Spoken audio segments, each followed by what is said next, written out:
Kalian juga mengakui divinita. Silakan. Oke, teman-teman. Silakan. Nah, berarti udah jelas ya, teman-teman ya. Berarti tingkat pelajaran SMP-nya kita udah tahu ya. Nah, makanya berarti mungkin dia naik kelas ke SMA. Ya, tahu kalian di sepak naik kelas. Nah, ini contoh-contoh di sepak naik kelas. Nggak tahu arti yang namanya polisemi dan tidak tahu yang namanya membedakan. Dia menuntut aku untuk mengakui Nabi Muhammad Rob. Dia menuntut aku untuk mengakui Allah Ta'ala Rob. Ada berapa Rob? 2. Sekarang dia menuntut aku ada berapa Rob dalam Islam? Banyak. Apa? Gubernur kami katakan Rob dalam kaidah bahasa Arab. Ya. Presiden kami katakan Rob dalam kaidah bahasa Arab. Untuk menunjukkan itulah standarisasi kata polisemi. Ya. Artinya kami bisa menyematkan kata bisa pada ular untuk diartikan racun. Kami bisa menyematkan kata bisa kepada manusia untuk diartikan kemampuan. Karena IQ-nya orang Islam setelah diajarkan di masa SMP tentang kata-kata polisemi, maka hal itu menjadi keilmuan dia saat dewasa. Itu satu. Akan tetapi inilah kekristenan. Bukankah kita melihat begitu cerdas-cerdasnya orang Kristen menciptakan ini, menciptakan itu? Tapi kenapa dalam hal beragama justru mereka mengkhianati pikiran mereka sendiri? Apa? Kalau dia memaksakan berapa roh dalam Islam? Segalanya yang pantas untuk digelari roh, maka adalah rohnya orang Islam. Ketika contoh dipanggilnya ya Rabbi oleh ulama Basrah, ya, ulama Kufah, anak-anaknya memanggil bapaknya dengan roh. Apakah menyembah bapaknya? Bukan. Sekarang dia berbicara tentang kenaturan di dalam Islam. Natur. Yang bernatur itu cuma Nabi Muhammad. Dan kami, seluruh umat Islam, ya, contoh gini, kalau orang Islam menuhankan Nabi Muhammad, menunjukkan apa? Orang Islam akan sangat marah jikalau Daman mengatakan Nabi Muhammad bukan Tuhan. Sekarang gini, orang Islam, Nabi Muhammad bukan Tuhan. Lah mereka nggak ada yang marah, malah setuju. Dikatakan lagi, Ka'bah bukan Tuhan. Lah mereka malah setuju.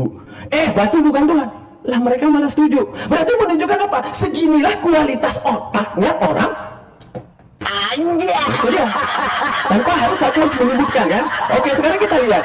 Dia tadi membawa ke ranah logical fallacy. Oke, kita buka. Ada yang namanya strawman argument. Apa strawman argument? Kesalahan ataupun logical fallacy. Kecacatan otak. Kasihan Tuhan berikan otak, tapi otaknya salah.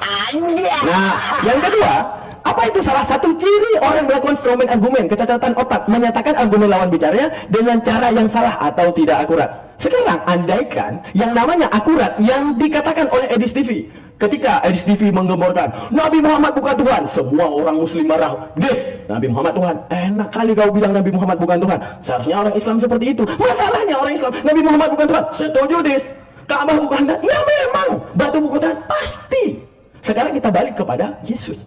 Ketika kita balik kepada Yesus, kita katakan Yesus bukan Tuhan. Marah saudara.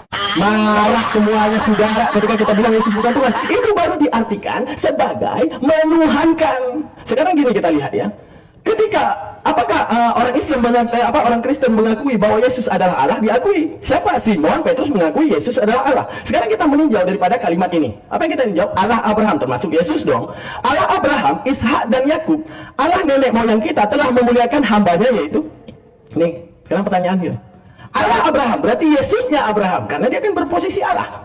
Sekarang Allah punya hamba. Siapa nama hamba Yesus di KPR 3:13? Itu saja pertanyaan, nanti dijawab ya. Jangan muter-muter. Dijawab nanti. Di Kisah Para Rasul 3:13, nanti tolong dijelaskan kepada Bang Daman. Ketika disebutnya Yesus sebagai Allah oleh Simon dan Petrus, ya kan? Berarti ini termasuk Yesus nih. Nah, berarti Yesusnya Abraham, Ishak dan Yakub, Yesusnya nenek moyang kita telah memuliakan hambanya.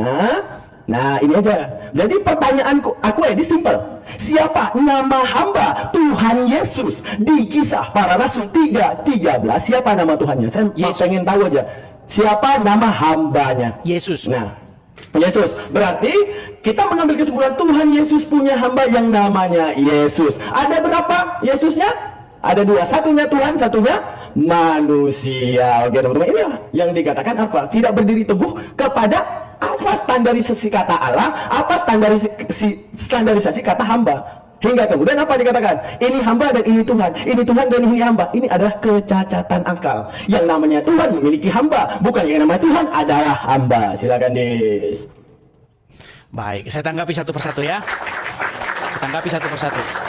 Dari kata gubernur, saya tanggapi dulu. Oh, waktunya belum jalan ya. Gubernur, saya baca. Baik. Begini, Daman, kamu salah paham ya. Yang saya maksud itu robnya orang Islam, bukan robnya individual tertentu. Taruh nih, Gubernur siapa? Gubernur Jakarta siapa sekarang? Taruhlah misalnya siapa namanya Anies. Ya kan? Apakah orang di Arab sana mengakui? Enggak. Apakah orang di Arab atau di Venezuela sana mengakui bahwa dia memiliki otoritas? Enggak. Makanya yang saya tanyakan di sini adalah robnya umat, robnya keseluruhan umat muslim yang ada di bawah kolong langit ini. Kepada siapa mereka patuh, taat, tunduk? Apakah kepada Anies Baswedan? Ya enggak, Daman. Kepada Muhammad. Makanya ketika Muhammad bicara, mereka bilang sami'na wa ta'na. Kami mendengar dan kami patuh. Nah sekarang masalahnya begini Daman, masalahnya begini. Kenapa kamu itu melakukan sebuah stromen argumen? Yang melakukan stromen argumen itu kamu. Kamu menyerang sesuatu yang tidak saya imani. Berarti Yesus berdoa kepada dirinya sendiri. Loh, itu kamu menyerang sesuatu yang nggak saya imani. Ya kan? Nah sekarang begini Daman. Kamu sudah mengakui bahwasanya Muhammad itu adalah Robmu. Kalau saya mau berpikir seperti kamu, berarti ada Rob yang punya hamba juga, Rob hamba. Sekarang saya tanya, apakah Muhammad itu hambanya Allah? Ya. Apakah Muhammad itu Rob? Ya. Berarti ada Rob yang punya hamba. Berarti ada Rob yang menjadi hambanya yang lain. Makanya Daman kembali ke mana aslinya. Nggak usah pakai terjemahan dulu. Yuk. Jangan sembunyi kamu. Lihat sini. Lihat. Dia udah menghisap candunya teman-teman. Baik, begini Daman, begini ya. Sekarang kalau misalnya nih, kamu mengatakan Muhammad itu adalah manusia, tapi di detik yang sama kamu mengatakan Muhammad itu Rob. Berarti pertanyaan saya sama kamu nih, saya mau gila kayak kamu nih. Berarti Muhammad itu Rob apa manusia? Rob. Allah juga Rob. Berarti dua Rob. Dua Rob. Iya, berarti umat Islam punya dua Rob. Muhammad dan Allah. Betul. Kalau ditanya di alam kubur, man Rabbuka? Siapa Robmu? Muhammad dan Allah. Betul. Makanya saya bilang gini, apakah sampai detik ini Muhammad itu masih menjadi Rob? Atau sudah pensiun dia jadi Rob? Pasti Daman Al-Mantiki bilang, sampai hari ini dia masih Rob. Loh, kalau memang sampai detik ini Muhammad masih Rob, besok kalau ada pertanyaan alam kubur, itu buku yang diterbitin, kunci jawaban alam kubur. Itu harus diedit. Kalau ada pertanyaan, man Rabbuka? Jawabannya Allah wa Muhammad. Allah dan Muhammad, betul? Iya, jangan kamu bilang gubernur juga Rob. Saya nggak bilang Robnya si Fulan, saya bilang Robnya umat Islam secara keseluruhan. Kok kamu kecilin jadi gubernur? Gitu loh. Nah sekarang tolong Daman ya, kami orang Kristen ketika ditanya siapa kuriosmu, Bapa, Anak dan Roh Kudus. Yang menjadi Tuhan, yang menjadi Tuhan di dalam hidup seorang Kristen yang sejati, Bapa, Anak dan Roh Kudus. Karena nggak bisa Bapa itu menjadi kurios, menjadi Rob, menjadi Tuhan, menjadi Tuhan, tapi Yesus tidak menjadi Tuhan. Roh Kudus nggak bisa. Karena Roh Kudus itu adalah pengejawantahan daripada Bapa di surga. Yesus adalah pengejawantahan dari Bapa di surga. Jadi ketika seseorang menjadikan Yesus sebagai Robnya, sesungguhnya dia menjadikan Bapa di surga sebagai Robnya. Ketika seseorang menjadikan Roh Kudus itu menjadi Rob di dalam hidup dia, menjadi Tuhan dalam hidup dia, sesungguhnya dia telah menjadikan Bapa di surga sebagai Tuhan atau sebagai Robnya. Sama seperti kalian sebenarnya. Gimana cara kamu menjadikan Allah sebagai Robmu yang mengaturmu? Dengan cara menjadikan Muhammad sebagai Robmu, mengaturmu.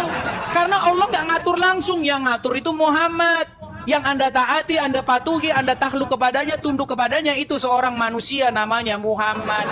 Nah sekarang fakta Muhammad ada di kuburan, Yesus ada di surga. Jadi Robnya siapa yang adalah mayat? Robnya kalian. Anda sudah mengakui Muhammad adalah Rob, dan Muhammad sudah meninggal dalam kubur. Berarti Robnya mayat adalah agamanya Daman Al-Mantiki. Silakan, Banda.